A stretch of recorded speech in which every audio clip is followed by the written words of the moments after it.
dear students, today's our topic is megasporogenesis and development of embryo sac और female gametophyte. Embryo sac जो है वो female gametophyte को ही कहा जाता है। ठीक, उसके लिए अब हम क्या देखें, यहाँ जो आपको ये पूरा फ्लो चार्ट दिखाई दे रहा है, इस पूरे फ्लो चार्ट में आपको megasporogenesis plus development of embryo sac detail में आपको पूरा समझ में आ जाएगा। तो सबसे पहले आप फोकस करें इस डायग्राम पर, जो हमने इसके पहले वाले लेक्चर में डिटेल में पढ़ा था।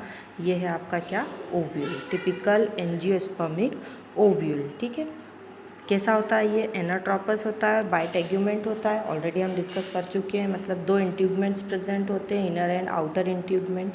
ठीक, इसके सेंटर में प्रेजेंट होता है mass of cell known as nucellus. ठीक, एक स्मॉल ओपनिंग प्रेजेंट होती है जिसको कहा जाता है माइक्रोपाइल, और माइक्रोपाइल के जस्ट अपोजिट जो एंड होता है, अपोजिट एंड, उसको कहा जाता है चैलेजा। ठीक, अब इसी में हम देखें कि मेगास्पोर मदर सेल कहाँ पर होती है और उससे डेवलपमेंट एम्ब्रियो सेक का कैसे होता है। ठीक है, तो न्यूसेलस में माइक्रोपाइल एंड की तरफ जो एक सेल होती है, ठीक है, न्यूसेलस की जो सेल होती है उसी में से एक सेल जो है वो क्या होती है, डिफ्रेंशिएट होती है, और डिफ्रेंशिएट होकर वो कन्वर्ट हो जाती है किसमें, मेगास्पोर मदर सेल में। ठीक है, ये यहाँ पर माइक्रोपाइल एंड में आपको जो सेल दिखाई दे रही है MMC. MMC means megaspore mother cell. ठीक, अब हम एक सिंगल सेल की यहाँ बात करते हैं, मेगास्पोर मदर सेल, जो कि कैसी होती है, नेचर में डिप्लॉयड होती है। ठीक है, 2n नंबर ऑफ क्रोमोसोम्स इसमें प्रेजेंट होते हैं। अब हम यहाँ बात करें, आगे देखते हैं। ठीक है, ovule, anatropous ovule, megaspore mother cell का फॉर्मेशन वहाँ हो गया है। अब हम एक सिंगल सेल की बात कर रहे हैं, तो यहाँ सामने आपको ये जो सेल दिखाई दे रही है, ये क्या है, आपकी मेगास्पोर मदर सेल।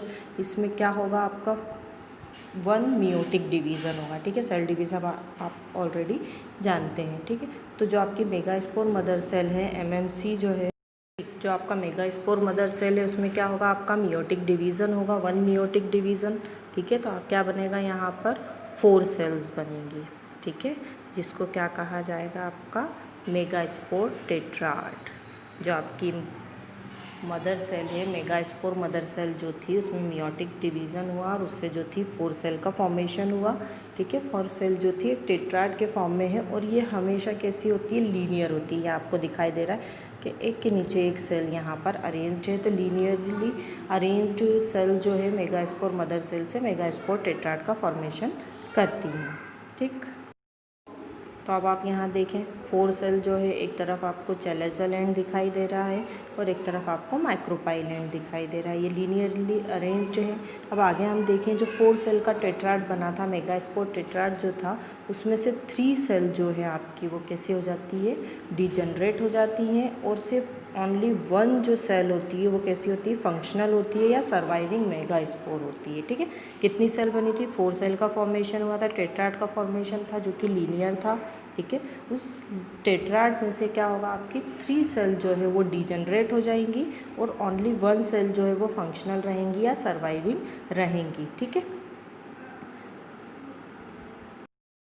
अब आपकी जो फंक्शनल या सर्वाइविंग मेगास्पोर मदर सेल है, उस पर अगर हम फोकस करते हैं, ठीक है, तो वो क्या करेगी, ग्रोथ करेगी अपनी, और उसमें 3 सक्सेसिव कैरियोकाइनेसिस, माइटोटिक डिवीज़न होगा, 1 बाय 1 माइटोटिक डिवीज़न हो रहा है, लेकिन सिर्फ क्या हो रहा है, उसमें कैरियोकाइनेसिस हो रहा है, साइटोकाइनेसिस नहीं होगा। मतलब क्या है, यहाँ जो आपको सिंगल न्यूक्लियस दिखाई दे रहा है, सिर्फ न्यूक्लियस जो है कंटिन्यू 3 टाइम्स क्या हो जाएगा, डिवाइड हो जाएगा। तो जब वो 3 टाइम डिवाइड होगा तो टोटल कितने न्यूक्लियस बनाएगा, 8 न्यूक्लियस बनाएगा।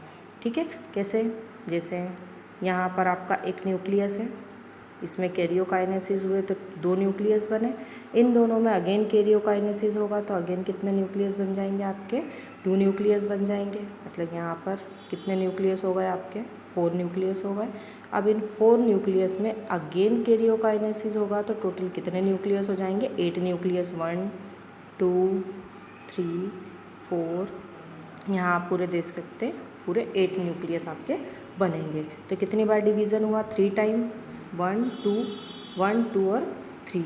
ठीक है, 3 टाइम 3 सक्सेसिव कैरियोकाइनेसिस हुआ यहाँ पर, और क्या हो गया आपका, 1 न्यूक्लियस से 8 न्यूक्लियस जो है यहाँ पर तैयार हो गए। ठीक, अब हम आगे इसकी बात करें तो इस तरह से ये अरेंज्ड हो जाएंगे 8 न्यूक्लियस जो हैं, ठीक। ऑटोमेटिक ये क्या होंगे, रीअरेंज करेंगे अपने आप को। रीअरेंज में क्या होगा, 3 न्यूक्लियस जो है वो चैलेजल एंड की तरफ अरेंज हो जाएंगे, 3 न्यूक्लियस जो है वो माइक्रोपाइलर एंड की तरफ अरेंज हो जाएंगे, और 2 न्यूक्लियस जो है वो सेंटर में एज इट इज़ रहेंगे, ठीक है। ये रीअरेंजमेंट जो है ऑटोमेटिक आपकी जो मदर सेल थी, फंक्शनल मेगास्पोर जो सेल थी, उसके अंदर होंगे।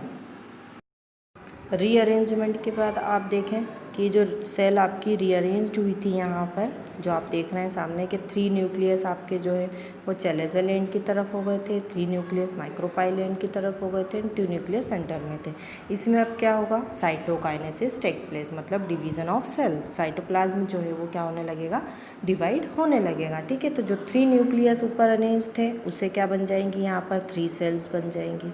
3 न्यूक्लियस नीचे अरेंज थे उससे भी 3 सेल बन जाएंगी, और 2 न्यूक्लियस जो है एज इट इज सेंटर में रहेंगे, ठीक। अब आपकी जो 3 सेल अलग अलग अरेंज्ड हुई है, इनके अगर हम नाम देखते हैं तो अलग अलग कुछ इस तरह से आपका जब ये अरेंजमेंट हो जाएगा या साइटोकाइनेसिस पूरी कंप्लीट हो जाएगी, तो जो स्ट्रक्चर आपको सामने दिखाई देगा दैट इज़ कॉल्ड एम्ब्रियोसेक, या फिर क्या कहा जाएगा, फीमेल गैमेटोफाइट, ठीक है, जिसको हम क्या कहते हैं, एम्ब्रियोसेक। फीमेल गैमेटोफाइट का फॉर्मेशन यहाँ पर हो जाएगा। यहाँ ऊपर जो आपको चैलेजल एंड पर 3 सेल्स दिखाई दे रही हैं, इनको हम क्या कहते हैं, एंटीपोडल सेल्स कहते हैं। नीचे भी आपके पास 3 सेल्स हैं, जिसमें से एक लार्ज सेल जो है आपको यहाँ दिखाई दे रही है, उसको कहा जाता है एग सेल, और 2 स्मॉल सेल जो होती है वो क्या कहलाती है, सिनर्जिड्स कहलाती है। तो एग सेल और सिनर्जिड्स जो हैं वो दोनों मिलकर क्या कहलाती हैं, एग एपेरेटस कहलाती है। तो जितनी भी सेल हैं इसके अंदर वो सभी कैसी हैं, हैप्लॉइड सेल्स होती हैं, ठीक। इसका स्ट्रक्चर हम नेक्स्ट वीडियो में हमारा डिटेल में पढ़ेंगे। अभी हम किसकी बात कर रहे हैं, एक क्या बन गया है यहाँ पर, हमारा एक एम्ब्रियोसेक बन गया है। अब इसके बारे में अगर हम और देखें तो न्यूक्लियस कितने हैं हमारे एम्ब्रियोसेक में, 8 न्यूक्लियस है। हमने ऑलरेडी काउंट करे थे कि यहाँ पर 3 सक्सेसिव डिवीज़न हुआ था, तो 3 सक्सेसिव डिवीज़न के रिज़ल्ट में क्या बना था, हमारे पास 8 न्यूक्लियस बने थे, ठीक है। उसके बाद सेल को हम काउंट करें तो सेल कितनी है, 7 सेल है, ठीक है। आप डायग्राम में इजीली देख सकते हैं, सेल को काउंट कर लें, 1 2 3, यहाँ आप देखें ये हो गई 1 2 3, ये 4 5 6 7, सेल कितनी हो गई आपकी, 7, और न्यूक्लियस कितने थे यहाँ पर, 8, ठीक है।